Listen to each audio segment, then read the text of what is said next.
Hi, welcome in. I'm Thorgan Ironside, and today we're going to be taking a few moments to discuss load orders and the player's responsibility for the game. This is a thorny subject for some, but it shouldn't be. It is important to know about load orders and what that means if you're going to be running mods in your game. Hopefully by the end of this video you'll have a greater understanding of how to put together a solid load order. Now you may be asking yourself, Thorgan, what makes you an authority? Well, let me answer that. I'm not an authority on anything, ever. I'm simply a human who is willing to share his mistakes, what he learned from them, what processes he took to resolve and prevent future mistakes. And as for load order, particularly for Starfield, I've ran load orders that were terrible examples and caused issues in my game and ruined saves. From that I learned a little, mostly things I already knew but didn't apply.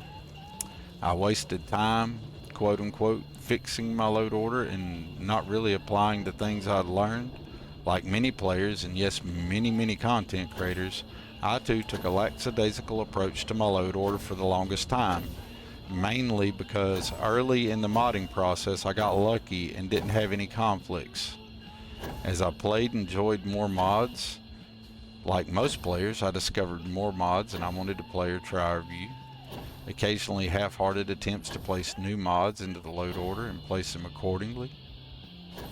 But before long, the load order gets bloated, things are out of order, mods are having issues, and your game is either crashing or performing poorly. This is where a large percentage of the player base starts blaming either Bethesda or whatever newest mod they added was, when in truth, Bethesda made a pretty solid product. All software has issues, don't even try to play that it don't. Most, not all mods are fairly well done, and most mod authors have some level of care for your game. If they know something is a conflict, they'll mention it in the mod description, or they'll give you some information in the mod description. They're not trying to break your game, but there is no way any mod author can test for everything, so you should take a little responsibility to at least have a basic knowledge of what a mod is attempting to change or alter before you install it. Now, how do I know all this? Because I'm guilty of all those bad behaviors, every last one of them. Let me go ahead and tell you, every one of them. Hear that? It's called taking accountability, right? I was a bad content creator and a bad modder. See? Doesn't hurt. I'm still standing. Well, sitting actually right now, but I'm alive. And I took a little accountability, see? It's not hard. Now, it's my fault, right? Or at least partly my fault. Who knows? But I'm going to take full-on accountability because I'm the one who installed the mods and didn't put them in the load order that they would, or didn't research them properly, or didn't make sure there weren't a conflict or an override of some sort. Mainly because I was having fun and I got lucky and I just kept going, right? And things would run smooth for a while until they didn't. Alright? And I'm sure some of you have experienced that. I know from being in my live streams and from hanging out in Discords and watching other streams, the experience I'm mentioning is not unique to me by any means.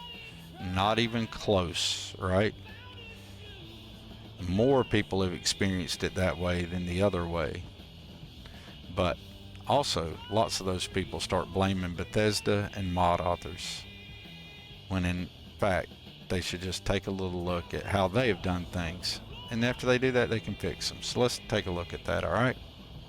Because if you take the journey to fix your load order, it is totally worth it.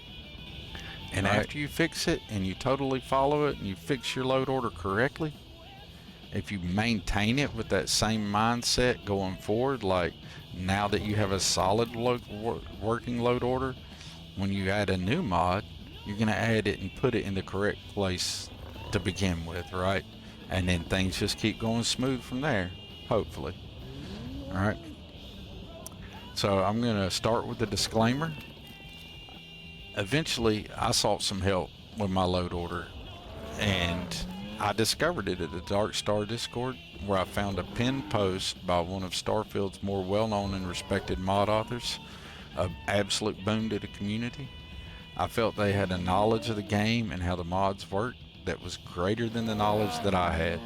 So I did the thing an individual should do. I read the post, I absorbed the information, and I got to work on fixing my load order myself. I took accountability for disregarding my game files and got busy doing the work to correct that. I didn't ask someone to do it.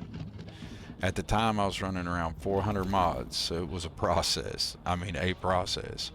I thought I knew something before I did the actual work of fixing things and taking a closer look at the mods one by one and really considering what each one did and what it was trying to change or add and how that may affect other things. In doing that, I discovered mods that overlapped in function, were conflicting, or loading before the asset they were attempting to change.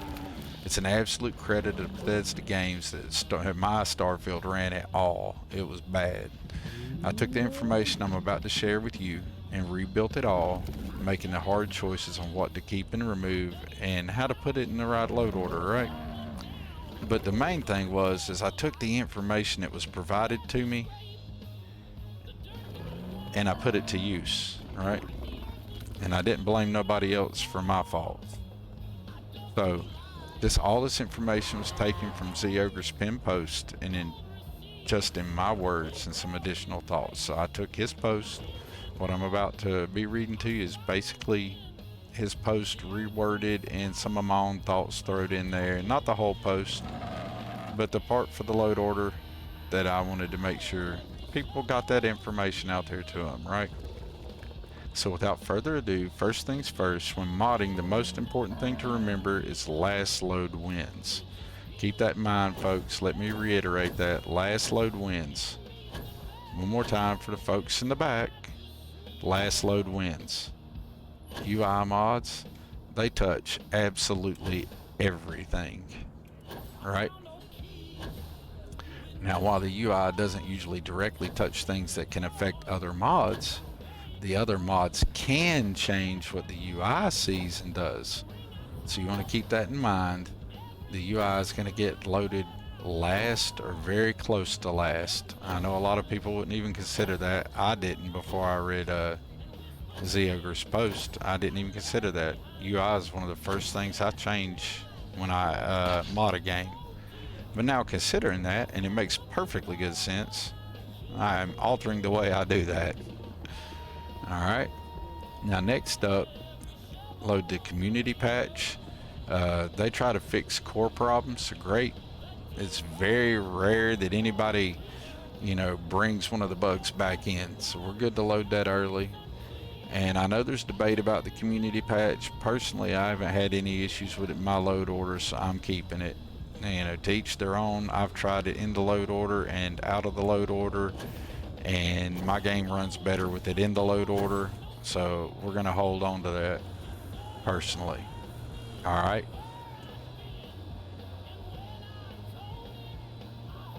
Next up after that, it's going to come points of interest, player homes, decorated locations, quests, that sort of things. Things that have been made and are pretty much set, right? So if you got like, say, a Downfall Nemesis Dream Home Overhaul or something, this is where you're going to want to put that, because that mod's pretty well set. It's not looking for you to change it. It's good to go as it is, right? Next up after the points of interest, player homes, decorated location, quests, those things, we're going to be adding in our outpost and decorating mods and functional changes. Why here? Remember, last load wins. So we have to put the base items in the things we have. So we have the base items in, and now we're going to start adding things that we're going to be changing those with, right? Or that are making the changes. Followers, it's a good time to add in follower mods and those kind of mods. Like if you got Lyria or Benjamin Dune or maybe the new crew or something like that, this would be a good time to slap those guys in there. Now after you have your places and things, outpost decorations, and your followers in there, let's take a look at weapon, armor, and item mods. These are all pretty interchangeable, like it really don't matter. But honestly, I like to do weapons, then armor, then items, but I'm not super duper picky here. But something I do like to do is I run, like, say for example, I run a lot of X2357's weapon skin mods, like a lot of them, and I really like them. But I want to be able to keep track of those in my load order simply, right? So I group them all together. So it's one big old block of X2357 weapon skin mods together, not spread all over the place. Just makes it simpler and easier to find things. Then I do my armor and then items, but everything's not exactly in that order, but that's the idea. Now you want to start looking at things that are player option changes, mods that change player choice options, right? Let's see, where are we at now? After that, any mods that are considered engine changes, things that affect how the game engine itself behaves.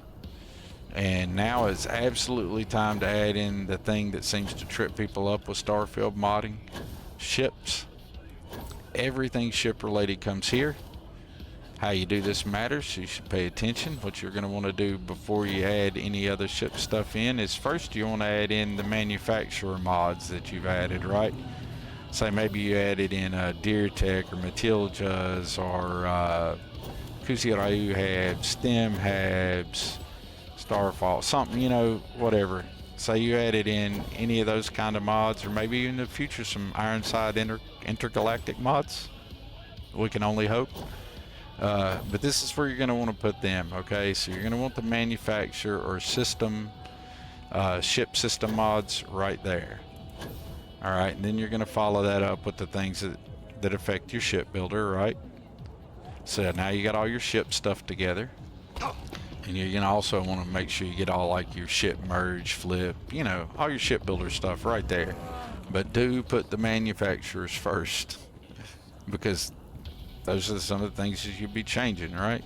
After the ship stuff, if you're running something like a total gameplay overhaul, for example, you guys all know that I run Dark Star Total Gameplay Overhaul. So this is where that's going to come, right? So we're going to put our Total Gameplay Overhaul down here towards the bottom. And we want to do that because it's right there in the title of the mod, right? What does the mod say it is? It says Dark Star Total Gameplay Overhaul. Well, if you're going to be putting in a mod that's an overhaul, that means it's going to be touching a lot of the other stuff. So naturally, you're going to put your overhaul type mods near the bottom of the load order, right? Following those, you're going to want to put your forced changes. These are things like quest fixes. A quest fix could also go up at the top near the community patch, but if you think about it, maybe that quest fix might be touching some other files that you've added in later. So it's a good idea to go ahead and bring that down to the bottom to force the change, because remember, last load wins. All right. After that, you're going to have your forced overrides. Just remember what I just said. Last load wins. And for example, if you're looking at my load order, the next section is where you'd see mods that I have in development. For example, when I post the load order for this video, at the bottom of it, there will be an Ironside Intergalactic ESP. That's a mod that I'm working on. So that's where that'll go. ESP files always get reorganized to load after all ESMs anyway. But that's not going to apply to most people because most people aren't making mods, okay? Now, finally, you can add in your UI mods, right? And because remember, we said at the beginning we want to add them in last, so now we can add those in. All right. Now, a quick word about patches. Patches come after the thing they are patching. Seriously, it's that simple. For a real informative video about patches, please visit Starfield Eclipse's channel. They recently did an excellent video on the subject, and it'll be linked in the description section below. Now, this isn't a word-for-word breakdown of Zeogre's post here, but it's fairly close and lays out the outline of, you know, kind of what we're trying to accomplish in putting the mods in a certain order, right? Now, this isn't an open invitation to go bugging Zeogre, right? Anybody who reads this ain't like, hey, go bug him.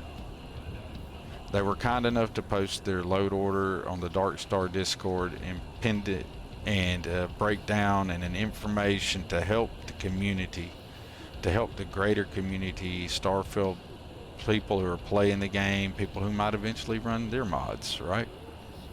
So they were kind enough to do that. We should be responsible and take that information and act on it, right? Not go bugging them.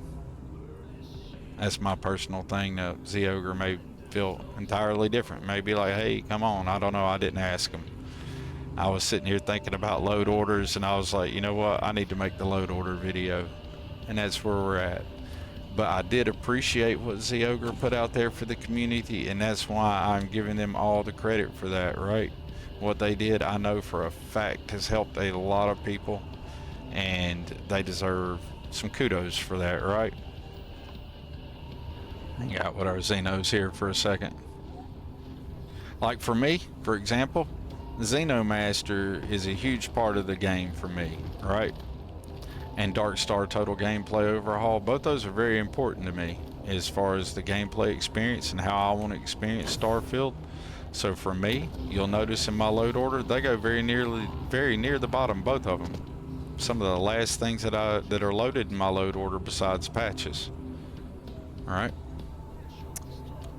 Now, I've been running my game like this for a while now, and the difference between the lackadaisical approach versus the process laid out here is night and day. It is amazing, the difference. If I experience a crash now, it has nothing to do with my load order. My game plays so much smoother. Assets are where they should be. Things look the way they should, and the game behavior is running at an expected behavior. If you run mods and you're having issues, take a real look at your load order, like an honest look at your load order, and be accountable. Take the time to dig through your load order. Make sure you understand what those mods are doing, what they're trying to do. You don't have to understand what they do under the nuts and bolts, but just the description of the mod should give you a basic idea of what it's trying to do, right? Or if it doesn't, you probably shouldn't install that mod. I'm just saying. Load order. It's worth the journey to dig through it. And you know, you might learn yourself something along the way, and that's always a good thing. Now, if you find value or entertainment or learn something from this video, then please like, subscribe, and share. It helps the channel a great deal and is very much appreciated. I've recently decided to take a more responsible direction with my content, and with that in mind, I'm trying to provide better and more informed content in my reviews, showcases, and other content. The goal is to get better each time. My personal load order will be available on my personal Discord, link below, and the Dark Star Discord, hashtag Thorgan Ironside channel. I've started doing all this in all my reviews and showcases as a way of being as transparent as possible and hopefully help somebody out, you know? I hope. As always, please remember to find a kind word or deed for someone in your life. Every day, say something nice to somebody, only if it's just one person. You never know what somebody else is going through, and you never know what a kind word might do to help somebody out. It might really brighten their day. So, till then, I'll see you in the Starfield. Thorgan out.